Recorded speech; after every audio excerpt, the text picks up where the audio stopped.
we continue reading from Masters of the Nyingma tradition. We complete His Eminence the Third Dodrupchen's biography. Katok Situ Choki Gyatso 1880 to 1925 came to see Dodrupchen with many questions on philosophy and meditation. Katok Situ also made a famous statement to Dodrupchen. Now at Sokchen Monastery, Akong teaches the texts according to Indian commentaries, saying only Indian commentaries are reliable. At your Dodrupchen monastery, Kempos are teaching sutras according to Gelug commentaries and tantras according to the Nyingma tradition. Yesterday was the Paranirvana anniversary of Dingpo Khyentse Rinpoche, October 20th, and we are so grateful that he has helped us with realizing bodhicitta and great meditation experiences. And he is of the Nyingma lineage. So Katok Monastery is the only institution where the pure Nyingma traditions are being taught. Dodrupchen inquired for Abhisamayalankara, what commentary are you using at Katok? Katok Situ replied, the commentary by Gorampa, a famous Sakyapa master. In 1920, Khyentse Choki Lodro of Tsongsar, 1893 to 1959, came to Dodrupchen's hermitage for a visit of several months to receive teachings and transmissions. One day, Khyentse, alone as usual, was asked to sit on a cushion by the window. A monk, who was the ritual assistant, put all the empowerment materials on the altar and left the room. Dodrupchen kept saying the mantras. Soon, the vase on the altar emitted white beams of light, filling the whole room. Then, the red lights covered the whole room, and it became hard for Khyentse even to see Dodrupchen. When the lights faded, he saw a beautiful woman with ornaments was there, acting as the action master with dancing gestures.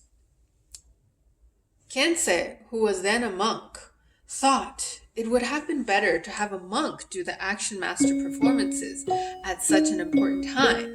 At the end of the empowerment, the woman vanished. Dodrupchen told Khyentse, Tulkuzang, I had a supreme accomplishment to confer to you, but because of your concepts, it couldn't happen today, but you will get it later. The lady was Dorje Yudronma, one of the main Dharma protectresses of Longchen Ningtik. In the Rigzen Dupa empowerment, Dodrupchen gave him the name Pema Yeshe Dorje, which scholars thought was an indication that Choki Lodro was also the Tolku of Do Khyentse Yeshe Dorje. At the time of Ladrup Tikle Gyatchen transmissions, Khyentse saw Rinpoche as Longchen Rabjam.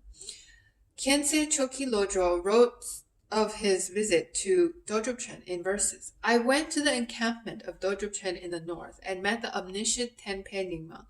I received the empowerments of Rigzen Dupa and Ladrup Tikle Gyatchen, the teachings on Longchen Ningtik, and the outline of Gyuhya Garba. He constantly gave me instructions and advice. He gave me the permission to propagate his writings with no need of having the verbal transmission, Long. With great kindness, he gave me all the care. Tarthang Chokchu Choki Dawa, 1894 to 1959, was a student of Khenpo Konchok Drome, and at Khenpo's repeated request, he arranged to have an audience with Dodrupchen. Tarthang Chokchu came to Rinpoche and sat on the cushion. They had lunch together, and he left without asking any questions on important Dharma points. Later, others asked Tarthang Chokchu, why didn't you ask Rinpoche any important questions? He answered, I just went to see Rinpoche and receive a blessing, not to ask questions. Tulku Tsultrim Zangpo of Shukchang Monastery, a great scholar and adept, was a doctrine holder of Tertung Sogyal's Ter teachings, as Dodrupchen himself was. Also, he copied many texts for Dodrupchen. Because of the text, he was able to see Dodrupchen many times. Sera Renchen, A brilliant scholar, was one of those who got to see Dodrupchen by becoming one of his attendants. He spent 3 years as Dodrupchen's cook. One day he gave him a yellow seed rosary. Because of my health, I cannot give you any textual teachings. You must go to the east. You will become a great scholar of the Dharma.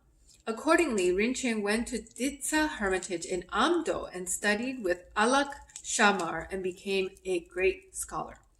Many people found another way to see Dodrupchen. Every year, Dodrupchen gave empowerments and a brief explanation of the 3 root sadhanas of Longchen Nyingchik for the monks who were to enter into the 1-year meditation school of the monastery. But the school only took 8 monks, and most of them would repeat the same program for years in order to see Dodrupchen. But sometimes, if a monk promised to do a strict year's retreat by himself, he could be admitted into the empowerment given by Dodrupchen. Among those monks were my teacher Chochok of the Kyala family, who later became known as Kyala Kempo of Dodrupchen Monastery, and Lopsang Dorje of the Akong family, who later became known as Akong Kempo of Tarthang Monastery. Kyala Kempo received the empowerments for 3 successive years, which turned out to be the empowerments of Dodrupchen's last 3 years. From his childhood, Akong Kempo had a great urge to see Dodrupchen. When he was grown up, he came to Dodrupchen Monastery to find a way to see him. Kempo was a good scribe, so first he copied 8 volumes of Dodrupchen's texts by sending manuscripts back and forth through the attendants. He refused to accept any fees for copying, but requested in return to be allowed to do a 1-year retreat program so that he could see Dodrupchen. Then he was allowed to do. Finally, when Kempo saw Dodrupchen, he never felt for a second that Dodrupchen was a human being, but only a Buddha. With total concentration and devotion, he received the long empowerments with many others. But after a while, for a fraction of a second, his mind was distracted by something else, and suddenly Dodrupchen shouted, "Pet!" an esoteric syllable. Kempo felt that he had almost fainted. Shocked, he looked up at Dodrupchen, staring at him with wide open eyes. At the end of the ceremony, Dodrupchen said, in the ceremony of an empowerment, if a realized master and a devotional disciple meet together, the disciple can be introduced to the realization. Young monk of Akong, you have got such an introduction. Now you must meditate on it with diligence. Later, Kempo said that that was how he realized the true nature, not by study. Many people constantly visited the hermitages in search of answers to their questions on philosophical points or meditation training, often seeking to pose their questions through intermediaries. One of them was Dodrupchen's scholar and adept brother Tulku Trime, who came to him with questions. Dodrupchen declined to receive him, saying, "It is not fair to see my brother and not to see others." However, Tulku Trime was satisfied by the necessary clarifications he got through Royop Rangrik, Dodrupchen's brilliant attendant. In Dodrupchen Monastery, there were many great scholars, among them the great Kempos, whose appearance was foretold in the confidential prophecy of Lama Gundu. Sershu Kempo Nawang Kunga, Garwa Kempo Jigme Osel, Amye Kempo Tamsho Urze, and Lushu Kempo Kunchuk Drome. Almost all the scholars of the time in Golok and Serta provinces of Tibet, and also many from Nyingma monasteries of Kham, Gyalrong, and Amdo were students of Dodrupchen Monastery.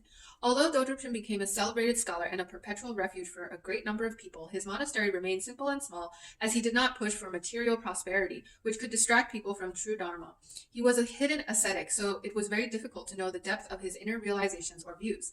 Like a child, he was free from pride and easy to be with, yet his mind was profound and he spoke the truth.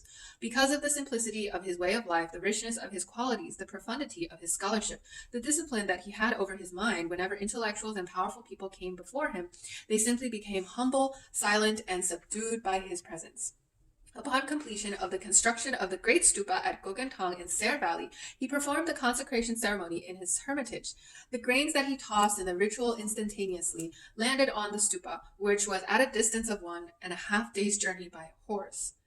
So he did like an esoteric thing where the thing he threw landed somewhere really far away.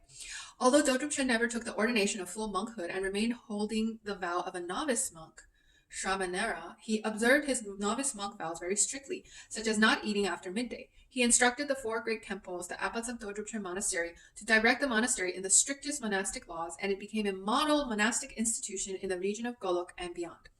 Dodrupchen preserved his hermitage also as a monastic residence. Once Terton Sogyal asked him, "My consort strongly wishes to have an audience. Is it possible for her to come to see you?" Dodrupchen thought for a while and said, "Is it okay if people take me to my doorstep to meet her? For no woman has ever crossed my doorstep yet." So one day, people helped Dodrupchen downstairs to the door, and he gave teachings to the consort of Terton Sogyal. It is believed that one of the reasons why he was so strict in his monastic discipline is the aspiration that the second Dodrupchen made at the time of his death, as mentioned earlier. Although Dodrupchen was not healthy, he consistently kept reading and studying. Once his brother Tulku Pema Dorje anxiously asked him, "Rinpoche, when will you finish your studies?" He paused and said, "When I attain Buddhahood." Pema Dorje complained, "Oh, that would be too long." Dodrupchen produced 5 volumes of scholarly treatises on both exoteric sutra and esoteric tantra teachings. Among these, his text on Changchup Sempe Zong, Memories of the Bodhisattvas, was profusely praised by scholars as a work of unprecedented originality.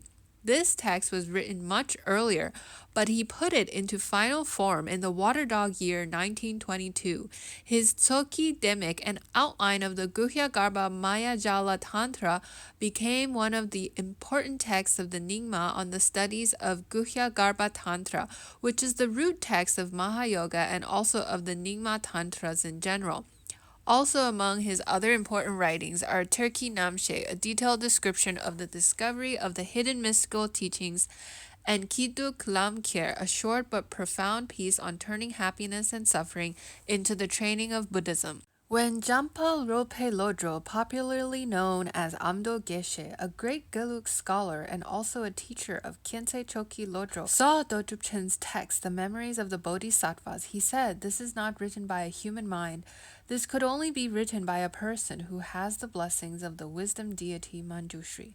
Amdo Geshe offered a copy of this text to the 13th Dalai Lama, who said, "Today, a writer of this quality is very rare in this land." Amdo Geshe stayed with Khenpo Tamcho at Dodrupchen Monastery for a winter, but he was unable to see Dodrupchen. However, when Amdo Geshe saw Dodrupchen's commentary on the Guhya Garbha Maya Jala Tantra, he objected to the uniquely Nyingma views given in it and wished to debate with Dodrupchen.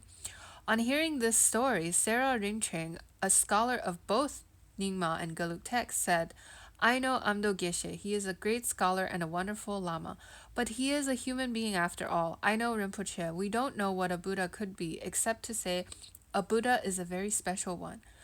Rinpoche is not a human being, he is a very special one. That I witnessed myself." Then he added, "If Amdo Geshe wishes, I will debate with him. He is contradicting himself." He praised Rinpoche's writing as a work of a person with the blessings of Manjushri. If that is so, there must be the blessing of Manjushri for Rinpoche's next writing.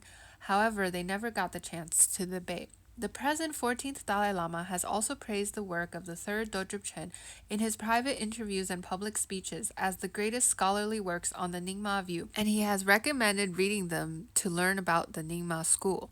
He has said that the lineage of his own understanding of Tsokpa Chenpo and Nyingma first came to him from the third Dodrupchen by reading his writings.